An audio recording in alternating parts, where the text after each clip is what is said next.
Island, Washington nagsimula ang pelikula kung saan makikita ang babaeng si Libby, kasama ang 4 na taong gulang niyang anak na si Matty. Sinasabi nila na wala nang hahanapin pa sa buhay si Libby dahil bukod sa kanilang magandang katayuan sa buhay, may masaya pa itong pamilya dahil sa mapagmahal nitong asawang si Nick na isang negosyante at stockholder ng isang malaking korporasyon. Nang araw na yun nagkaroon ng fundraising party sa kanilang bahay para sa eskwelahan na pinapasukan ng kanilang anak na si Matty. Naroon din ang guro ni Matty na si Angie, na best friend din ni Libby. Sa party tinanong si Nick ng kanyang mga kasosyo kung natanggap na nito ang liham galing sa kumpanya. Sinabi ni Nick na walang dapat ipag-alala dahil walang basehan ang paratang. Nang matapos ang party, isang sorpresa ang ipinakita ni Nick at Angie kay Libby, isang sailboat na isa sa mga pangarap ni Libby na magkaroon. Sinabi ni Nick na kinausap niya ang kanyang kaibigan na subukan muna nilang gamitin ang sailboat bago nila bilhin. Nagpresenta naman si Angie na siya muna ang bahalang tumingin kay Matty. Walang mapagsidla ng kasiyahan sa mga oras na yon si Libby habang minamaneho ang sailboat, inubos nila ang maghapon sa dagat at doon din nila pinagsaluhan ang matamis nilang pagmamahalan. Malalim na ang gabi nang magising si Libby na wala sa kanyang tabi si Nick. Natakot si Libby nang makita niyang maraming dugo sa kanyang damit at maging sa paligid nagkalat rin ang mga dugo. Paulit-ulit niyang tinatawag si Nick hanggang pulutin niya ang isang patalim na nasa sahig. Nagulat na lamang si Libby nang biglang may dumating na Coast Guard.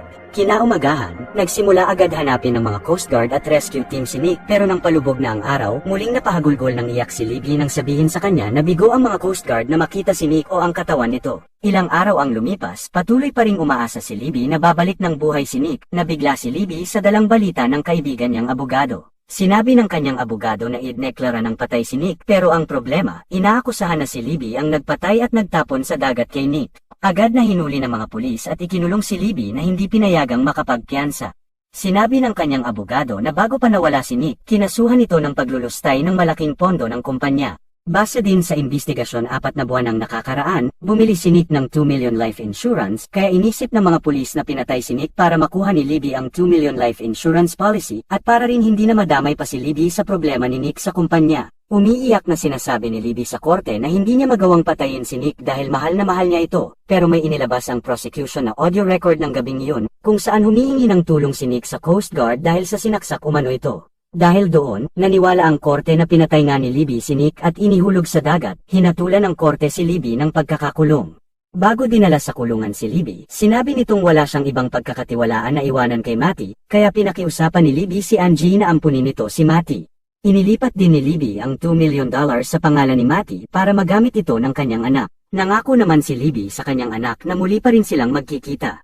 Masakit man para kay Libby, wala na siyang magagawa kundi harapin na lang ang mahirap na buhay sa loob ng bilangguan. Tanging nagpapalakas ng loob na lamang kay Libby ay ang madalas na pagbibisita ni Angie at Matty. Subalit makalipas ang ilang buwan, nag-aalala na si Libby dahil hindi na bumibisita pa sina Angie. Palaging tinatawagan ni Libby ang bahay ni Angie pero wala nang sumasagot. Dala ng sobrang pagkasabik ni Libby na makita ang anak, hindi na ito makatulog sa kaiiyak. Pinayuhan si Libby ng kanyang mga kasamahan na sina Evelyn at Margaret na imbis na magmukmuk si Libby, gamitin ito ang utak dahil maraming paraan para mahanap ang isang tao. Tinawagan ni Libby ang eskwelahan na dating pinagtatrabahuhan ni Angie. Nagpanggap si Libby na siya si Angie. Nagtanong si Libby sa sekretarya kung anong address ang inilagay nila sa kanyang huling sahod. Sinabi naman ng sekretarya kung ano ang nasa record nila. Dahil doon nalaman ni Libby ang telephone number at sa San Francisco lumipat si Angie. Nagulat si Angie nang tawagan siya ni Libby. Sinabi ni Angie na nakatakda silang bumisita kay Libby sa susunod na linggo, pero hindi na naniniwala pa si Libby. Ibig ni Libby na makausap niya ang kanyang anak. Ibinigay ni Angie ang telepono kay Matty, pero isang lihim pala ang madidiskubre ni Libby. Dinig na dinig niya ang pagdating ng isang tao, walang iba kundi si Nick. Buhay ito at tinawag ni Matty na daddy. Nabigla ng sobra si Libby, lalo pang nasigurado ni Libby na si Nick ang naroon dahil pinutol na nito agad ang linya ng telepono. Malinaw na kay Libby na maging si Angie ay kasabwat ni Nick. Hindi akalain ni Libby na ganun kasama ang lalaking kanyang minahal na nagawa siyang lukohin ito dahil lang sa pera. Tinawagan ni Libby ang kanyang abogado, mga pulis, at ang insurance company at sinabi niyang inosente siya dahil hindi totoong patay si Nick pero walang naniwala sa kanya. Alam ni Margaret ang nararamdamang galit ni Libby dahil sa sinapit nito. Sinabi ni Margaret na isa siyang dating abogado. Ipinaliwanag nito kay Libby ang double jeopardy ng Fifth Amendment ng Amerika na hindi pwedeng pagdusahan ng isang tao ng 2 beses ang isang krimen. Kaya sinabi ni Margaret na magpakabait si Libby para mabigyan siya ng parol at kapag nakalabas na siya ng kulungan, pwede na niyang patayin si Nick na hindi na siya makukulong pa dahil pinagdusahan na niya sa kulungan ang hindi pa niya nagagawa ang krimen. Nabuo ang plano sa isipan ni Libby na harapin si Nick at bawiin ang kanyang anak, gaya ng payo ni Margaret na umiwas sa gulo bagkus ihanda ang katawan na maging malakas para sa pagtutuos nila ng kanyang asawa. Makalipas ang 6 na taon, pinayuhan si Libby ng kanyang mga kaibigan na mag-apply na siya ng parole, pero kailangan aminin niya ang krimen at sabihing nagsisisi na siya sa kanyang ginawa. Sinunod ni Libby ang payo ng mga kaibigan dahil doon nabigyan siya ng conditional parole, pero kailangan muna niyang tumira sa halfway house ng 3 taon. Ang parole officer na si Travis ang namamahala sa halfway house. Sinabi ni Travis na maaari nang maghanap ng trabaho si Libby pero kailangan sumunod ito sa patakaran na umuwi ng tama sa oras at hindi gagawa ng kalokohan kung hindi ibabalik siya sa kulungan. Ang sumunod na araw, hindi naghanap ng trabaho si Libby kundi pumunta ito sa library para hanapin ang bagong address ni Angie. Isang binata ang nagturo sa kanya kung paano gumamit ng computer. Saka nagyaya ang binata na kumain sila ni Libby, pero nang sabihin ni Libby na kagagaling pa lamang niya sa kulungan sa salang pagpatay sa asawa, agad na umalis ang binata. Wala ring matukoy na address si Libby dahil maraming pangalan ng katulad kay Angie ang lumabas. Kinagabihan, nasaksihan ni Libby kung paano pabalikin ni Travis sa kulungan ang isang kasama nila, dahil sa hindi nito pagsunod sa patakaran ng halfway house.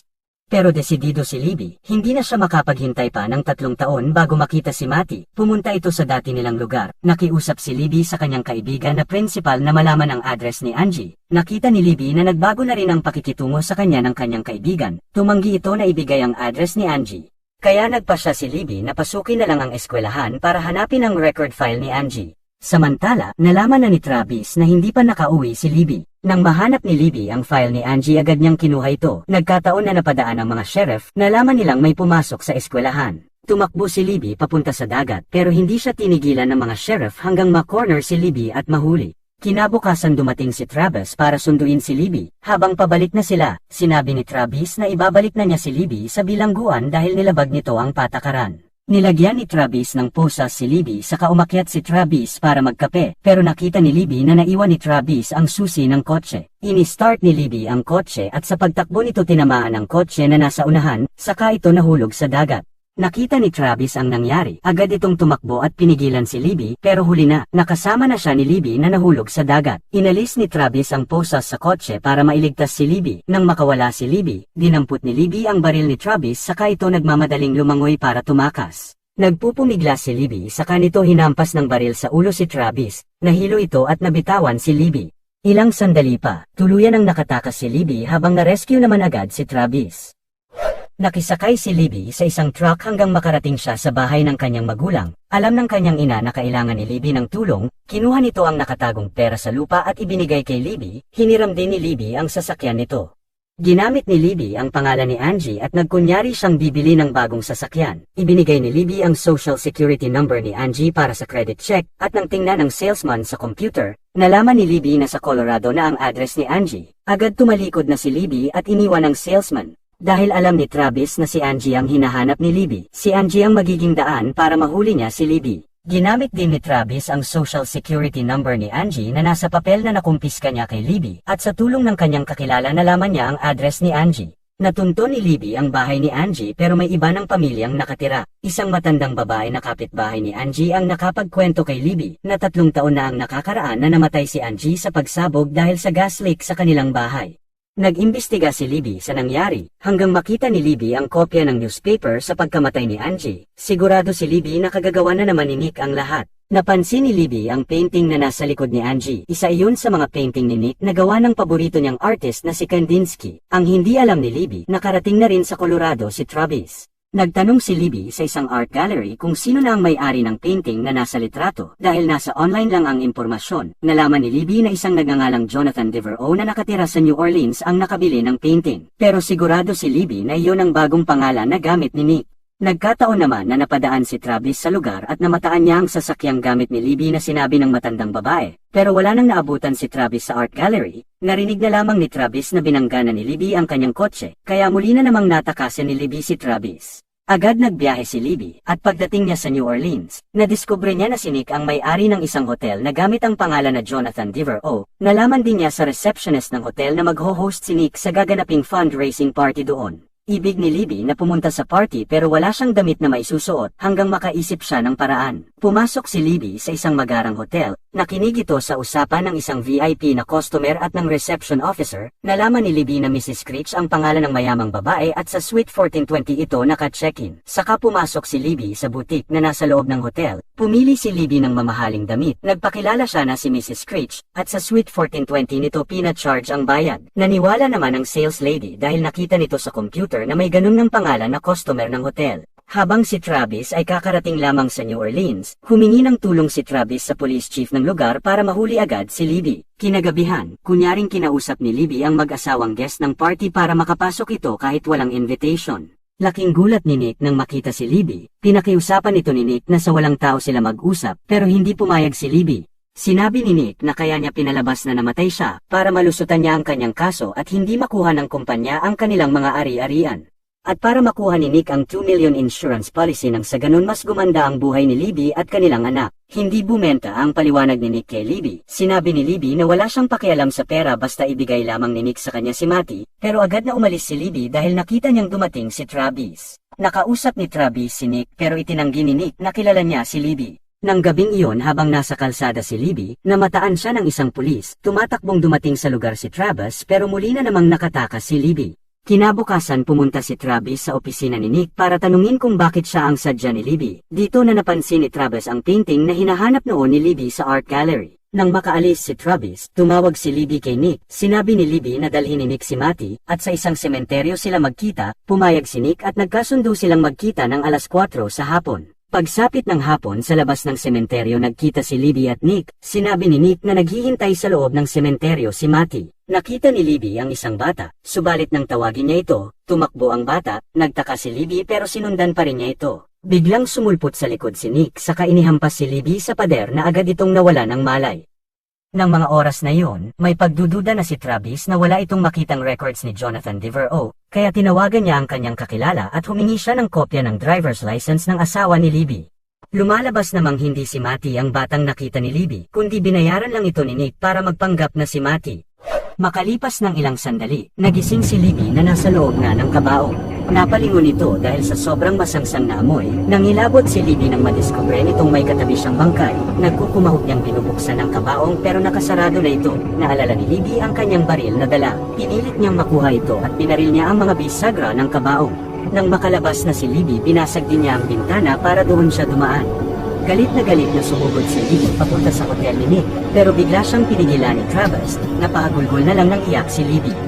Kinagabihan muling pumunta si Travis sa opisina ni Nick. Sinabi nitong alam na niya ang lahat na gumagamit ng ibang pangalan si Nick. Ipinakita ni Travis ang driver's license ni Nick na nagpapatunay na siya nga ang asawa ni Libby na ibinalitang matagal ng patay. Sinabi ni Nick na pinatay na niya si Libby, kaya sila na lang dalawa ni Travis ang nakakaalam ng lahat. Inalok ni Nick ng $1 milyong si Travis para wag lang sabihin ito ang totoo sa mga awtoridad. Pero nagulat si Nick nang makitang pumasok si Libby na nakatutok ang baril sa kanya. Natakot si Nick at sinabing makukulong muli si Libby kapag binaril siya nito. Sinabi ni Libby na hindi na siya makukulong pa dahil double jeopardy na ang tawag doon. Nagbago ang isip ni Libby matapos sabihin ni Nick kung nasaan si Matty. Hindi na niya papatayin si Nick kundi ibig ni Libby na sa kulungan dapat pagdusahan ni Nick ang lahat. Sinabi rin ni Travis na siguradong makukulong si Nick dahil ini-record niya ang pag-amin nito na tangkang pagpatay kay Libby. Sa takot makulong, biglang kinuha ni Nick ang kanyang baril saka pinagbabaril sila. Nilapitan ni Nick si Libby para patayin. Sinubukan agawin ni Travis ang baril kay Nick pero nabigo ito. Tumayo si Nick at babarilin na sana si Travis nang sunod-sunod itong pinaputukan ni Libby, dahilan para agad na mamatay si Nick. Di nagtagal dumating ang mga pulis at paramedics sa lugar. Sinabi ng police chief na dahil wala na si Nick, si Libby na ang nagmamay-ari ng hotel at iba pang ari-arian ni Nick. Nangako si Travis na hindi lang parol ang aaprobahan niya kay Libby, kundi lalakarin pa niya para mabigyan ng full pardon si Libby. Ilang araw ang lumipas, sinamahan ni Travis si Libby sa eskwelahan ni Matty. Nagulat naman si Matty. Di niya akalaing hindi totoo ang sinasabi ng kanyang daddy na patay na ang kanyang mommy. Mahigpit na niyakap ni Matty si Libby. Habang si Libby naiyak sa sobrang kaligayahan na makasama na niyang muli ang kanyang anak, at di na sila maghihiwalay pa hanggang wakas. Marami pong salamat sa inyong panonood at